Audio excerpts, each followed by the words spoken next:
Hello and welcome student to our channel. In previous lecture, we have discussed about preparation of haloalkane, physical property of haloalkane and optical isomerism.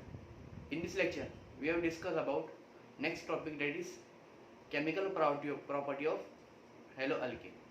अब देखो हमने preparation of हेलोअल्केन में क्या देखे थे हमने कि हम अदर कंपाउंड से हेलोअल्केन बनाते हैं. अब केमिकल प्रॉपर्टी में क्या देखने वाले हम हेलोअल्केन से अदर कंपाउंड कैसे बनाते हैं. अब फिर केमिकल प्रॉपर्टी में आते हैं तीन reaction main substitution reaction, elimination reaction and reaction with metal. तो सबसे पहले जो है सब्स्टिट्यूशन रिएक्शन. सब्स्टिट्यूशन रिएक्शन मतलब एक एलिमेंट दूसरे एलिमेंट को सब्स्टिट्यूट करता उसमें. अब देखो हम सब्स्टिट्यूशन किसके कर रहे हैं अल्किल हैलाइड मतलब R bond X by OH. For example by OH कर रहे हैं हम सब्स्टिट्यूशन. तो क्या होगा हमारा सिंपल OH जाएगा X को रिप्लेस करेंगे वहाँ पे. अब खुद जाके हटाई जाएंगे और X यहाँ से निकल जाएंगे. तो क्या होगा हमारा प्रोडक्ट R बॉन्ड OH. तो यहाँ पे क्या हुआ सिंपल सब्स्टिट्यूशन किसको बोलते हैं OH सब्स्टिट्यूट X. ये रिएक्शन को हम क्या बोलते हैं सब्स्टिट्यूशन रिएक्शन. अब देखो सब्स्टिट्यूशन रहते दो टाइप. एक nucleophilic substitution reaction, nucleophilic substitution reaction and electrophilic substitution reaction.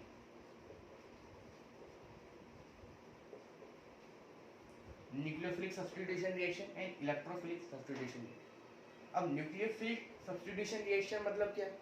अब जब यहाँ पे जो अटैक जो करेंगे मतलब ये तो कंपाउंड है हमारा जिसपे अटैक हुआ, जो अटैक करेगा अगर वो न्यूक्लियोफाइल रहा, अगर इफ इट इज न्यूक्लियोफाइल तो वो रिएक्शन क्या हो जाएगी हमारी न्यूक्लियोफिलिक सब्स्टिट्यूशन रिएक्शन. अगर वो उसकी जगह इलेक्ट्रोफाइल रहा तो इलेक्ट्रोफिलिक सब्स्टिट्यूशन रिएक्शन. अब न्यूक्लियोफाइल मतलब अब देखो न्यूक्लियो मतलब न्यूक्लियस, फाइल मतलब लविंग मतलब जिसको इलेक्ट्रॉन की जरूरत है. अगर वो अटैक करेगा सॉरी जिसको न्यूक्लियस की जरूरत है अगर वो अटैक करेगा तो हम उसके क्या बोलेंगे न्यूक्लियोफिलिक सब्स्टिट्यूशन रिएक्शन. अब जिसको इलेक्ट्रॉन की जरूरत मतलब इलेक्ट्रॉन फिलिक मतलब जरूरत है उसको इलेक्ट्रोफिलिक, जिसको इलेक्ट्रॉन की जरूरत है अगर वो अटैक करेगा तो हम उसको क्या बोलेंगे इलेक्ट्रोफिलिक सब्स्टिट्यूशन रिएक्शन. तो दो रिएक्शन हमारे पास न्यूक्लियोफिलिक एंड इलेक्ट्रोफिलिक. अब देखो न्यूक्लियोफिलिक में आते दो type SN1 and SN2, SN1 and SN2. तो हम इसको डिटेल में देखेंगे, सो प्लीज नोट इट. अब हम देखेंगे SN1 एंड SN2. अब देखो जो पहली बार केमिस्ट्री पढ़ता और वही SN1 SN2 पढ़ लेगा तो वो तो समझता क्या ही केमिस्ट्री मतलब इतना भी हार्ड नहीं SN1 SN2. मगर टीचर को एक तो बराबर समझाती नहीं आता, ये बच्चे इसको बहुत ही हार्ड समझ के स्किप कर देते. मैंने खुद नहीं डायरेक्ट एग्जाम के टाइम पे पढ़ा था बाबू, ये तो समझता ही नहीं था. मैं बाद में जब समझा तो बहुत ईजी लगा. तो अगर आपको अगर इसको समझ लेंगे तो आपके लिए बहुत ईजी रहेगा. इसको बोर्ड के अंदर 4 मार्क का कम से कम क्वेश्चन पूछ लेता, कम से कम 4 मार्क, 1-2 नहीं 4 मार्क. डायरेक्ट मैकेनिज्म पूछ डाला, चैप्टर खत्म. अब आप पूरा चैप्टर करते और इसको स्किप कर देते पूरा चैप्टर ऑप्शन में चल जाता. तो इसको स्किप करने का ही नहीं अपनी को, डायरेक्ट 4-4 मार्क के क्वेश्चन पूछता. तो देखो SN1 एंड SN2 क्या है. अब हम देखेंगे SN1 मैकेनिज्म. अब SN1 मैकेनिज्म मतलब SN1 मतलब सब्स्टिट्यूशन न्यूक्लियोफिलिक यूनिमोलिकुलर. अब तुम्हारे लिए समझ में आ रहा है सब्स्टिट्यूशन न्यूक्लियोफिलिक यूनिमोलिकुलर क्या है. उसके बाद फिर SN1 को फर्स्ट ऑर्डर रिएक्शन बोलते हैं, वो क्या है. अब ये समझने के लिए डायरेक्ट हम एग्जाम्पल और मैकेनिज्म पे आते हैं. तो इसका सबसे अच्छा एग्जाम्पल क्या है हाइड्रोलिसिस ऑफ अल्किल हैलाइड. मतलब अल्किल हैलाइड को तोड़ना वाटर के जरिए. अब इसकी रिएक्शन क्या रहती CH3 bond C bond CH3 bond X plus H2O. अब देखो वाटर से हम इसको तोड़ रहे अल्किल हैलाइड को तोड़ रहे. अब यहाँ पे इसको अगर आप अच्छे से लिखेंगे H बॉन्ड OH तो यहाँ पे OH क्या करता एक्स की जगह आया था और एक्स को हटाल देते हैं, तो ओ एच एक्स की जगह आ जाएगा, तो क्या बन गया हमारा product CH3 bond C bond CH3 bond OH bond CH3 plus HX। ये हुई हमारी सिंपल रिएक्शन। अब इस सिंपल रिएक्शन में हमारी इतना डिटेल में समझ नहीं आता, उसका मैकेनिज्म जब समझेंगे हम तो हमारा पूरा क्लियर होगा SN1 मैकेनिज्म। तो डायरेक्ट मैकेनिज्म पे आते, मैकेनिज्म मैकेनिज्म मैकेनिज्म। अब मैकेनिज्म क्या है, मतलब देखो इतनी सिंपल रिएक्शन दिख रही तुम्हारी, मगर इतनी सिंपल रिएक्शन है कि नहीं, इसमें 2 स्टेप आते। अब 2 स्टेप कौन से, तो सबसे पहली स्टेप है फॉर्मेशन ऑफ कार्बोकेटाइन। कैसे कैटाइन, कार्बोकेटाइन। तो सबसे पहली स्टेप क्या है इसकी, formation of carbocation, formation of carbocation. अब क्या करा, तो देखो अल्किल हाइलाइट लेंगे CH3 bond C bond CH3 bond CH3 bond X। Formation of carbocation के लिए क्या करना पड़ेगा हमारे, ये जो X दिख रहा है ना, इसको निकाल के फेंक दो।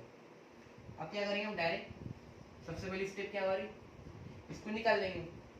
इसको निकाल दिया हम, CH3 bond C bond CH3 bond CH3 positive charge, X निकल गया ऐसे। अब X का है वो, X नेगेटिव, X को निकाल दिया वो नहीं ऐसे, तो हमारा कंपाउंड क्या था, टर्शियरी हैलाइड था। X को निकाल दिया हमने। अब देखो ये क्या है, कोवेलेंट बॉन्ड, ठीक है, 2 कार्बन में अपना इलेक्ट्रॉन शेयर कर रहा, हाइड्रोजन में अपना इलेक्ट्रॉन शेयर कर रहा। अब हाइड्रोजन यहाँ से निकल लेगा तो फुगड़ में थोड़ी निकल जाएंगे, उसका हाइड्रोजन इसका इलेक्ट्रॉन लेके जाएंगे ऐसे, इसका इलेक्ट्रॉन लेके गए तो क्या हो जा रहा है, X नेगेटिव, ठीक है।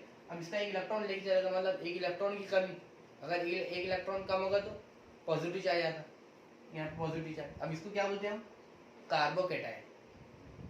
इसको क्या बोलते हैं हम, कार्बोकेटाइन। अब देखो ये कार्बोकेटाइन है, जितना स्टेबल रहे कार्बोकेटाइन उतने अच्छी SN1 मैकेनिज्म देखो, मतलब उतनी अच्छी SN1 रिएक्शन देखो, जितना स्टेबल कार्बोकेटाइन। अब तुम्हारे दिमाग में ख्याल आ रहा हूँ क्या यहाँ पे CH3X क्यों नहीं है, यहाँ पे इसकी जगह टर्शियरी हैलाइड की जगह CH3X भी ले सकते थे हम, ये CH3CH2X भी ले सकते थे, क्यों नहीं लिए, क्योंकि जितना स्टेबल कार्बोकेटाइन, अब यहाँ पे तो कंपाउंड है, इसके बाद X निकालेंगे यहाँ से अपन, तो क्या होगा फिर कार्बोकेटाइन बनेगा, ठीक है।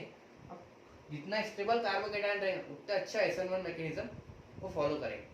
तो यहाँ पे क्या बनेगा हमारा, स्टेप 1 में कार्बोकेटाइन। अब ये स्टेप को हम बोलते हैं RDS स्टेप। कैसे step, RDS step, rate determining step.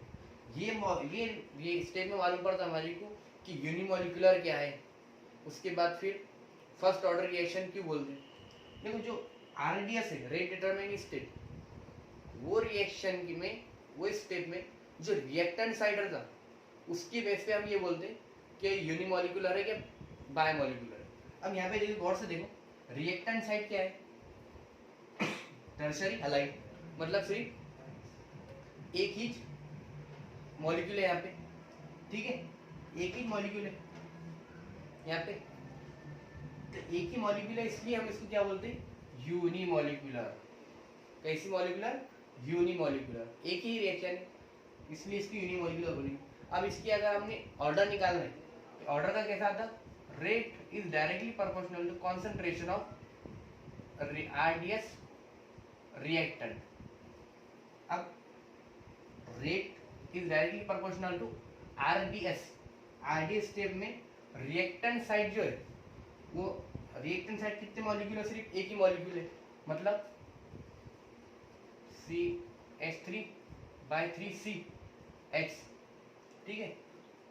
अब इसके ऊपर पावर 1, मतलब कुछ नहीं लिखा तो 1 पावर, तो इसका ऑर्डर कैसे निकालते हैं हम, जितनी पावर उतनी ऑर्डर, मतलब कितनी पावर है 1, तो ऑर्डर कितने रहेंगे 1, सिंपल। आगे ऑर्डर निकालते हैं। अब उसके बाद ये क्या हो जाएगी, फर्स्ट ऑर्डर रिएक्शन। अब ऑर्डर कितनी हुई 1, तो उसको क्या बोलेंगे, फर्स्ट ऑर्डर रिएक्शन। अब ये तो हो गई हमारी फर्स्ट स्टेप। अब जो सेकंड स्टेप हमारी, सेकंड स्टेप को क्या बोलते हैं हम? Attacking of nucleophile, attacking of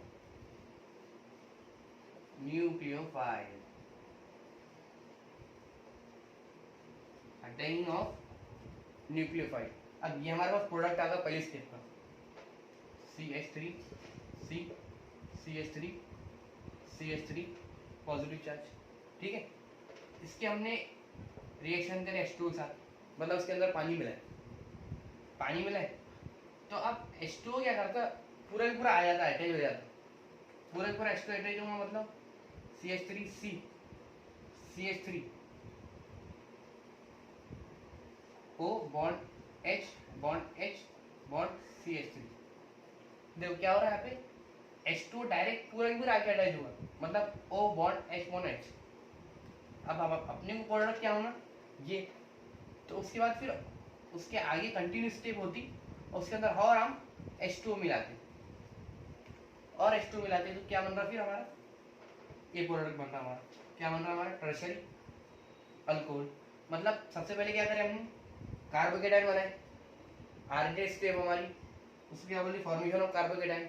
फिर सेकंड स्टेप क्या हुई हमारी, अटैकिंग ऑफ न्यूक्लियोफाइल, मतलब OH नेगेटिव, न्यूक्लियोफाइल ने अटैक करा मतलब वाटर ने अटैक करा, वाटर पूरा अटैच हुआ।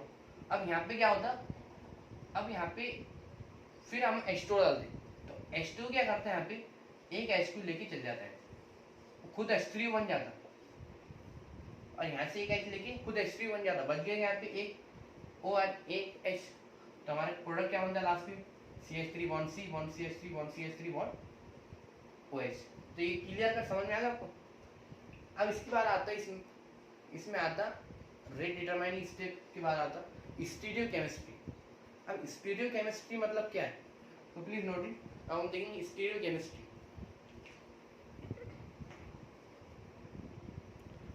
Stereochemistry of SN1 reaction. हम देखो स्टीरियोकेमिस्ट्री मतलब क्या होता, कोई भी रिएक्शन को 3 डायमेंशनली देखना, देखने को हम क्या बोलते हैं, स्टीरियोकेमिस्ट्री। अब स्टीरियोकेमिस्ट्री की एक सबसे अच्छा SN1 मैकेनिज्म में अभी जो हमने देखी, टर्शियरी हलाइड से टर्शियरी अल्कोहल, उसके बेस पे हम स्टीरियोकेमिस्ट्री समझते। अब देखो क्या देखेंगे, सबसे पहले CH3 bond C bond CH3 bond X, ठीक है। अब इसकी अरेंजमेंट 3D अरेंजमेंट करने का, आप देखो C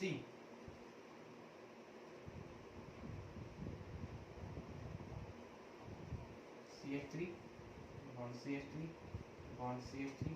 बॉन्ड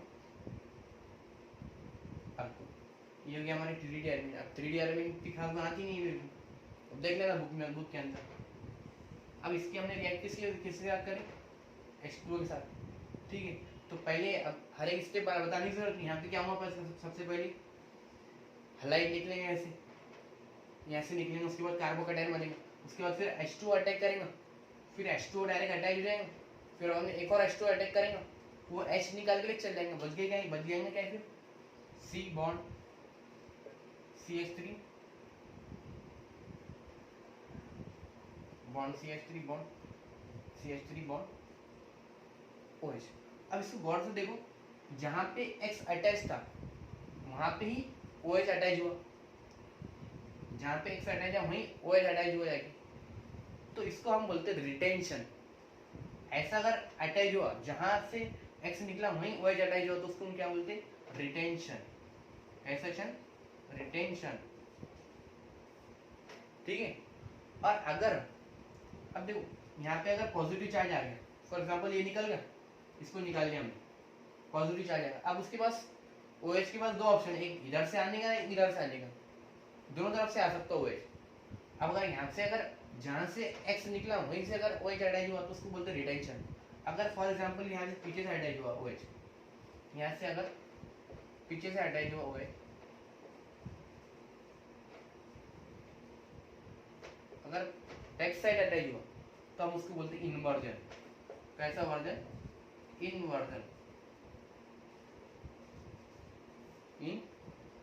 मतलब OH अगर फ्रंट जहां से X निकला वहीं से अगर OH अटैच होगा तो उसका हम बोलते रिटेंशन। अगर जहां से X निकला उसके बैक साइड में अगर अपोजिट साइड में अगर OH जाके अटैच हो उसको हम क्या बोलते इन्वर्जन। अब SN1 में 50% से कम रिटेंशन होता और 50% से ज्यादा इन्वर्जन होगा। मतलब ज्यादा क्या होता फिर इन्वर्जन। अब इन्वर्जन क्यों होगा? अब देखो यहाँ पे इतने CH3 ग्रुप है तो CH3 ग्रुप ये चाहेंगे कि यहाँ से जहां से X निकला वहीं पे OH अटैच ना हो। कहाँ पे अटैच हो? बैक साइड में। तो हमारा क्या होगा रिटेंशन और इन्वर्जन। अब देखो बोर्ड के अंदर 4 मार्क का अपने को पूछता क्वेश्चन। अब 4 मार्क के लिए कैसे लिखना? तो 4 मार्क के लिए सबसे पहले हमारे क्या लिखने का SN1 फुल फॉर्म। उसके बाद फिर SN1 की जो मेन स्टेप अपनी सबसे पहली general reaction R bond X plus H2O gives R bond OH plus HX। ये होगी हमारी सबसे मेन रिएक्शन। उसके बाद फिर हमारे क्या लिखने का फिर मैकेनिज्म, उसका एग्जाम्पल में क्या लिखेंगे हम हाइड्रोलिसिस ऑफ अल्किल हैलाइड, उसकी रिएक्शन हाइड्रोलिसिस। ये इसको मिल जाएगा अपने को 1 मार्क। कितना मिल जाएगा अपने को? 1 मार्क मिल जाएगा। उसके बाद फिर उसमें मैकेनिज्म में सबसे पहले first step formation of carbocation, उसको स्टेप लिखेंगे। उसके बाद फिर second step attacking of nucleophile, 2 step लिख लिए, अपने मिल गया 1 मार्क। और इसके बाद थोड़ा लिखना पड़ेगा अपने को क्या क्या अपन बता रहे वो अपन खुद लिख सकते। उसके बाद फिर जो थर्ड है बाद में फिर अपने क्या लिखने बनेगा अफेक्टिंग फैक्टर ऑफ SN1। मतलब उसमें अफेक्टिंग फैक्टर क्या है? Alkyl group. उसके बाद फिर पोलर प्रोटिक एंड उसके बाद फिर अल्किल हैलाइड का नेचर। ये से 3 पॉइंट अपने को लिखना पड़ेगा। तो उसके अपने को देगा 1 मार्क। जैसे 4 में से अपन इजीली 3 मार्क ले सकते। तो जो बाकी जो पॉइंट बताया मैंने नेचर ऑफ अफेक्टिंग वो हम आगे देखने वाले हैं। तो प्लीज नोट SN2। अब SN2 मतलब सब्स्टिट्यूशन न्यूक्लियोफिलिक बायोमोलिकुलर। अब आपको पता चलेगा कि यूनिमोलिकुलर कैसा है। अब हम बायोमोलिकुलर कैसा है वो पता करेंगे। अब इसका अगर एग्जांपल लेंगे हम SN2 जो रिएक्शन फॉलो करते तो वो लेंगे अपन H bond C bond H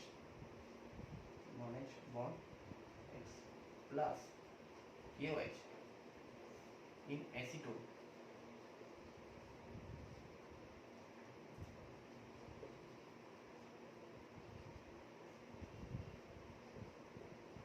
अब यहाँ पे देखो क्या होता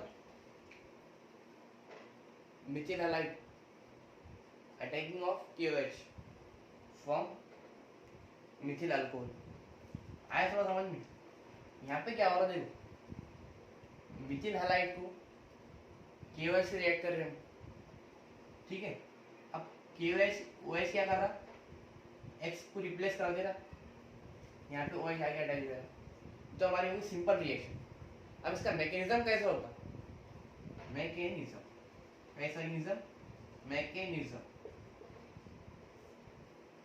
मैकेनिज्म क्या है? ये आपको एक ही स्टेप में खत्म हो जाती रिएक्शन, 2 स्टेप का काम ही नहीं पड़ता। कितनी स्टेप में? एक ही स्टेप में खत्म हो जाती। स्टेप 1 कैसे स्टेप 1। स्टेप 1 में क्या होता मालूम? अभी ये पूरा रिएक्टेंट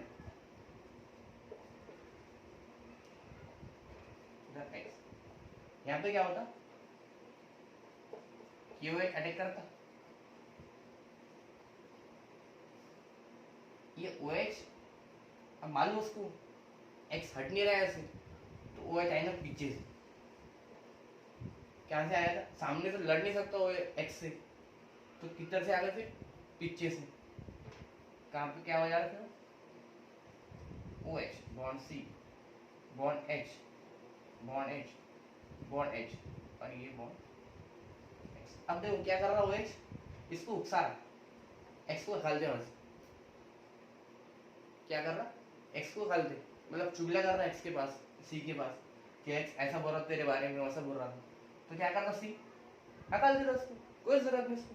तो क्या करता तू, हकाल दिया, एक्स निकल गया, ऐसे निकल गया, ओ एच तो ऑलरेडी अटैच था उसके पास, C bond H, bond H plus X negative, एक ही स्टेप में खत्म। अब क्या हुआ देखो, सबसे पहले हमारा मिथिल हलाइड OH ने अटैक करा, अब सामने से तो अटैक नहीं करा, OH ने पीछे से अटैक करा पीछे से, बाद में उकसाया सी को, हकाल लिया उसको करके, सी ने क्या करा, हकाल लिया उसको। गलती थी क्या एक्स की? नहीं, मगर OH की छाती पर क्या हुआ यहाँ पे, OH आके अटैच हुआ। तो ये सिंगल स्टेप रिएक्शन। अब हम देखेंगे मॉलिक्यूलरिटी। अब देखो एक ही स्टेप है तो जाहिर सी बात है आरडीएस स्टेप भी वही शुरू हुई, दूसरी स्टेप तो आई थी ना। तो आरडीएस स्टेप जो है ये है पहली स्टेप।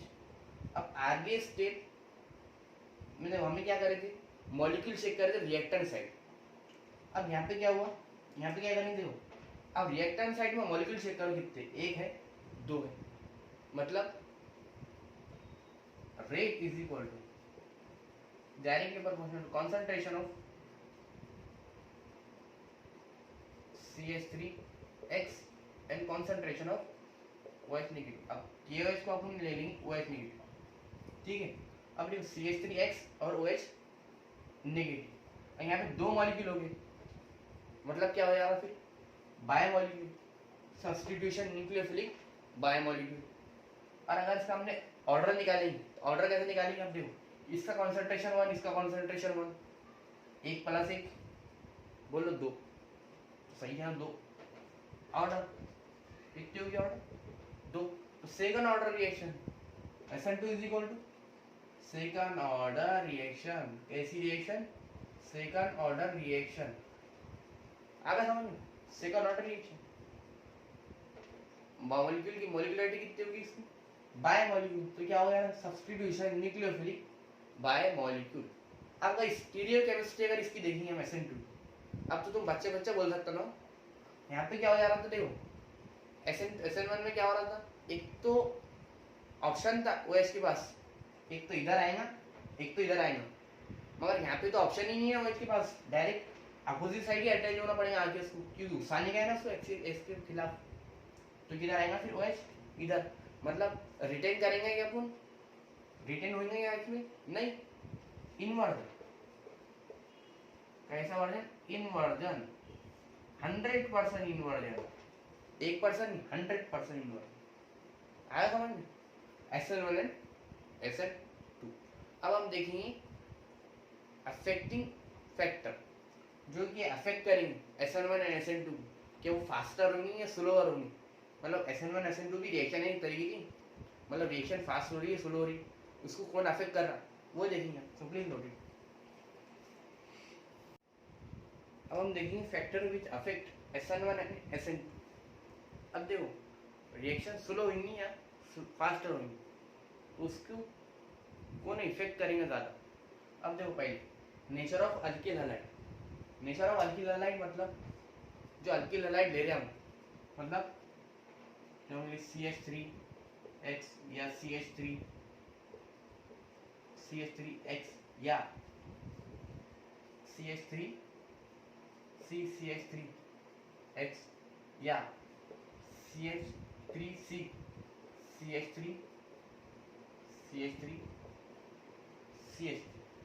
X नहीं बोला तो ऐसा।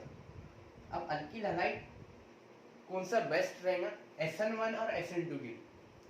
अब देखो SN1 में क्या फॉर्म हो रहा हमारा, कार्बोकेटाइन, SN1 में क्या फॉर्म हो रहा हमारा, कार्बोकेटाइन। SN2 के अंदर कार्बोकेटाइन फॉर्म हो रहा है, नहीं हो रहा फॉर्म, SN1 में हो रहा अपना कार्बोकेटाइन फॉर्म। तो SN1 में कार्बोकेटाइन फॉर्म हो रहा, तो कार्बोकेटाइन को होना स्टेबिलिटी, मतलब भीड़ जमघट्टा।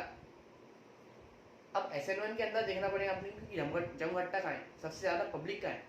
अब यहाँ पे देखो, यहाँ पे सिर्फ एक ही CH3 है, यहाँ पे 2 है थोड़ा स्टेबल है, यहाँ पे 3 है मतलब थोड़ा और स्टेबल है, यहाँ पे कितने हो गए 4 और ज़्यादा स्टेबल, मतलब 3 अटैच है कार्बन उसको, तो ज़्यादा स्टेबल होगा। इसका कार्बोकेटायन वो और स्टेबल होगा। मतलब कार्बोकेटायन मतलब जब X यहाँ से निकलेगा जो पॉजिटिव चार्ज आएगा तो उसको बोलते हैं हम कार्बोकेटायन। तो कार्बोकेटायन कौन सा स्टेबल होगा इसके अंदर, यहाँ होगा ना, ज़्यादा भीड़ है, ज़्यादा मतलब क्या होगा मालूम है। अब X क्या करेंगे, इसका इलेक्ट्रॉन लेके भाग जाएंगे, मतलब इसके बाद इलेक्ट्रॉन की कमी हो जाएगी। अब इसको संभालने का तो कोई तो होना ना, तो ये क्या करेंगे फिर अपने इलेक्ट्रॉन इसको देंगे, तो इसके पास 3 इलेक्ट्रॉन डोनर रहेंगे, मतलब बहुत ज़्यादा स्टेबल रहेंगे। इसके पास 2, इसके पास 1, मगर इसके पास ऑलरेडी CH3 को भी हटाया जाएगा, इसको बाद इसके पास तो 1 ही रहेगा। मतलब लेस स्टेबल कौन सा रहेगा इसमें, यार सबसे ज़्यादा फेवर कौन करेगा इसको, ये मतलब alkyl halide, nature of alkyl halide में सबसे ज़्यादा स्टेबल कौन सा रहेगा, ये। मतलब इसको नंबर देंगे अगर 4 3 2 1, मतलब 4 is greater than 3 is greater than 2 is greater than 1। अब एक और पॉइंट याद रखो, स्टेरिक हिंड्रेंस मतलब जमघट्टा, सिंपल बोलो जमघट्टा मतलब ज़्यादा भीड़ भाड़, मतलब CH3, तो स्टेरिक हिंड्रेंस इसका ज़्यादा, उसका रेट ज़्यादा, मतलब स्पीड ज़्यादा। अब इसका स्टेरिक हिंड्रेंस सबसे ज़्यादा है, इसकी स्पीड सबसे ज़्यादा रहेगी। अब जो SN2 के अंदर देखो, अब आपने देखी SN2 के अंदर OH पीछे से अटैक करेगा, ठीक है। अब सपोज अगर आपको कहीं जल्दी जाने का है तो आपको क्या चाहिए भाई, क्या रोड पे कोई पब्लिक ना रहे, हम स्पीड से चले जाएंगे। इसी तरह SN2 के अंदर OH को यही होना कि कोई पब्लिक होना ही नहीं, मतलब पीछे से उकसाने गए ना उसको X के खिलाफ, दूसरी पब्लिक रहेंगे तो बहका देंगे उसको, मतलब उसको बहका नहीं देंगे। तो जितनी कम पब्लिक रहेंगी उतना ज़्यादा SN2 में फायदा होगा। तो यहाँ पे देखो SN2 में सबसे कम पब्लिक का है, मतलब सबसे कम कार्बन का है यहाँ पे है, तो मतलब ये सबसे स्टेबल रहेगा SN2 के अंदर, उससे ज़्यादा ये, उससे ज़्यादा ये, उससे ज़्यादा ये, और उससे ज़्यादा ये, ठीक है। अब इसका स्टेरिक हिंड्रेंस ज़्यादा हुआ तो क्या हुआ फिर, SN2 में रेट कम हुआ, मतलब स्टेरिक हिंड्रेंस हमारी कम होना, मतलब SN2 में rate is inversely proportional to steric hindrance. जितना कम स्टेरिक हिंड्रेंस मतलब जितनी कम जमघट्टा पब्लिक, उससे उसका इतना ज़्यादा रेट, ठीक है। आया समझ में, मतलब फिर SN2 के लिए क्या ऑर्डर होंगे फिर ये उल्टा इसकी, 1 is greater than 2 is greater than 3 is greater than 4, आया समझ में। 4 is greater than 3 is greater than 2 is greater than 1, SN2 1 के लिए, और उसका उल्टा 2 के लिए। नेचर ऑफ हैलाइड मतलब हैलाइड कितने टाइप के हमारे पास, आयोडीन, ब्रोमीन, क्लोरीन और फ्लोरीन। अब देखो यहाँ पे बली तो किसकी चढ़ने वाली है, हेलोजन की चढ़ने वाली, क्योंकि हेलोजन ही कटने वाला है हर जगह से, मतलब हेलोजन ही निकलेगा ना हर जगह से। अब जिसका बॉन्ड सबसे ज़्यादा बड़ा रहेगा वो जल्दी निकल सकता वहाँ से, मतलब जिसका बॉन्ड सबसे ज़्यादा बड़ा रहेगा वो जल्दी टूटेगा ना वहाँ से। अब यहाँ पे जिसका सबसे ज़्यादा बड़ा बॉन्ड रहेगा वो जल्दी निकलेगा वहाँ से, SN1 SN2 फास्टर होंगी। अब ये जो हैलाइड है, नेचर ऑफ हैलाइड दोनों की सेम रहेगी, मतलब जो हेलोजन जो है जितना बड़ा रहेगा उतना ही ज़्यादा स्पीड से निकल सकेंगे, उतनी ज़्यादा SN1 SN2 रिएक्शन जल्दी होंगी।